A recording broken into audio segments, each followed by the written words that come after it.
Cette rencontre, c'est une réunion stratégique pour préparer la grande rencontre demain. On va échanger sur les défis des entrepreneurs de la diaspora pour l'accès au financement.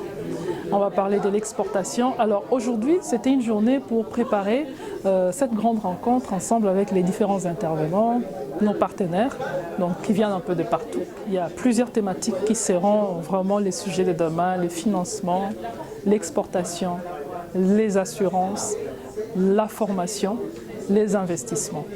Alors vu qu'on a plus de 150 inscrits pour la journée de demain, aujourd'hui on s'est dit qu'avec une très grande journée, avec des thématiques aussi très pertinentes et profondes, il était important d'avoir 2 heures de travail avec les différents acteurs. Aujourd'hui, ce n'était pas une conférence, c'était vraiment une session de travail, des questions, permettre aux acteurs de répondre à certaines questions, les préparer déjà à la journée de demain.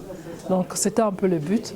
On attendait 25 personnes, comme vous l'avez bien vu, il y avait une 50aine de personnes parce que tout le monde voulait déjà assister à cette session préparatoire. Quel rôle Crédasur joue-t-il auprès de la diaspora?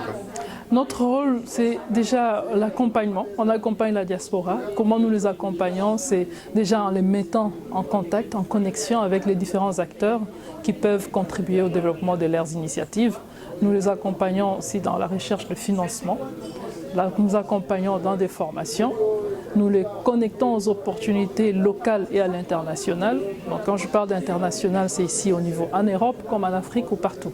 Donc ce qui fait que moi je voyage un peu partout, en Amérique, en Afrique, l'Asie, pour chercher des opportunités pour la diaspora, et pas seulement pour la diaspora, mais aussi pour toute entreprise intéressée par le Sud. Donc voilà un peu notre rôle. À part la diaspora, nous accompagnons les entreprises européennes qui sont intéressées par les opportunités au Sud. Nous connectons les acteurs diplomatiques, d'où l'idée de création de la plateforme de promotion de la diplomatie économique et culturelle africaine que j'ai lancée il y a bientôt, ça va faire bientôt 2 ans. Donc cette plateforme qui regroupe plus de 60 ambassadeurs, donc les diplomates, 23 pays représentés. Donc vous avez vu aujourd'hui, nous avions je pense 6 ou 7 pays qui étaient présents pour cette session stratégique, les ambassadeurs, les attachés économiques, les ministres conseillers, pour contribuer aux échanges. Donc voilà un peu le rôle des Crédasur, c'est de fédérer les diasporas, fédérer les acteurs économiques, fédérer les diplomates, peu importe les pays, créer des connexions entre eux pour ensemble atteindre les objectifs de développement, atteindre les buts de booster les économies, que ce soit en Belgique ou dans les autres pays du Sud. Depuis combien de temps Crédasur joue ces rôles-là? Ça va faire 15 ans que nous sommes actifs dans l'accompagnement, dans les connexions, donc au niveau local comme à l'international. Au début, c'était une initiative personnelle, donc je le faisais seule. Et après 2 ans, j'ai créé un réseau local ici en Belgique. Et après, vu que je suis d'origine congolaise, j'ai créé un réseau RDC. Et au début, c'était plus belgo-congolais, parce qu'avant d'avancer, il faut déjà commencer par ce qu'on maîtrise le mieux. Donc j'ai commencé par la Belgique, la RDC, ensuite j'ai associé quelques pays africains et au fur et à mesure, on a eu plusieurs pays jusqu'à ce que on se retrouve avec 23 pays qui font partie de cette initiative. Et on ne s'est pas limité à la Belgique, on a aussi attaqué les Benelux. Donc vous avez vu nos partenaires qui viennent du Luxembourg, nous en avons aux Pays-Bas.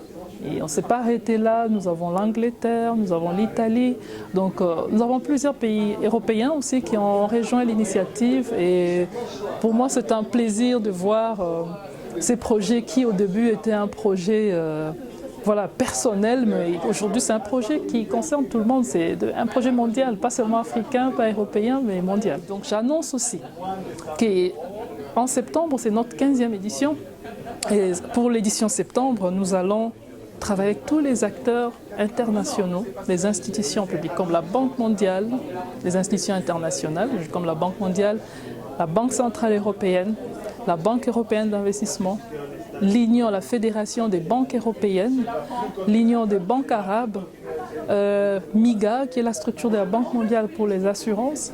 Nous avons toutes ces structures, OIF, nous avons l'EACP. Donc, il y a vraiment, ça sera une édition voilà, qu'il ne faut pas rater. Donc il y aura beaucoup de solutions, beaucoup de connexions. Nous allons bientôt annoncer pour les personnes intéressées. Donc voilà encore un peu ce que fait Crédassure et ce que nous avons comme projet dans quelques mois. Je ne peux m'empêcher de vous féliciter pour ce travail abattu. La question que je voudrais vous poser maintenant, c'est quel bilan tirez-vous de vos 15 années d'expérience? Le bilan, il est très positif. Parce qu'avec les 15 années d'expérience, nous avons apporté beaucoup de solutions en termes de financement, en termes de connexions, en termes de signatures, de partenariats, que ce soit au niveau politique ou économique. Quand je parle de politique, je ne fais pas de la politique, mais je collabore avec les politiques. Parce que je me dis, en économie, pour le développement, on ne doit pas mettre les politiques de côté. C'est pour ça que vous avez vu le ministre d'État qui est là, André Flao, c'est le premier parrain des initiatives de Crédassure. Parce que je pense qu'avec eux, on a besoin, pour certaines solutions, on a besoin de l'implication de la politique pour faire avancer les choses. Alors, comme bilan, nous avons pu réunir plusieurs acteurs politiques qui étaient venus dans des réunions Crédassure, qui ont rencontré les politiques belges aussi, qui ont noué des partenariats, il y a des signatures des accords. Par exemple, nous avons les Sénats congolais qui avaient signé des accords avec les Sénats belges, les parlements bruxellois qui avaient signé des accords avec les parlements congolais. Donc tout ça, c'était via les initiatives de Crédassure et dans ces accords, il y a la partie, le volet économique qui est toujours, voilà, qui est prioritaire dans tout ce que nous faisons. Et vous verrez même bien que les politiques qui participent à nos initiatives mettent l'accent sur l'aspect économique. Donc le ministre d'État a parlé de l'économie, il n'est pas économiste, mais il comprend la vision de Crédassure et tous ces politiques qui nous entourent accordent l'importance à notre initiative et interviennent toujours dans les domaines, dans le volet économique. Je pense avoir répondu à votre question. D'accord, tout à fait. Oui. Et la toute dernière, cette fois-ci, comment voyez-vous l'évolution de la diaspora pour le développement de l'Afrique dans les années qui viennent? Pour moi, je pense que l'évolution elle est positive. Parce que quand on regarde, il y a quelques années, la diaspora était plus engagée dans le transfert de fonds pour les aides familiales, maladies, deuil, autres. Mais aujourd'hui, de plus en plus, on voit la diaspora créer des entreprises, la diaspora investir dans leur pays d'origine ou dans les autres pays africains. Quand je vois Younous, c'est un fonds luxembourgeois, mais créé par un Camerounais. Donc ça, c'est une initiative qui montre l'implication de la diaspora. Moi, personnellement, je travaille dans le secteur banque et assurance ici en Belgique depuis plus de 18 ans. Je me suis engagée à aller apporter mon expertise en Afrique. Au début, c'était seul, mais aujourd'hui, c'est que j'ai créé avec mon équipe.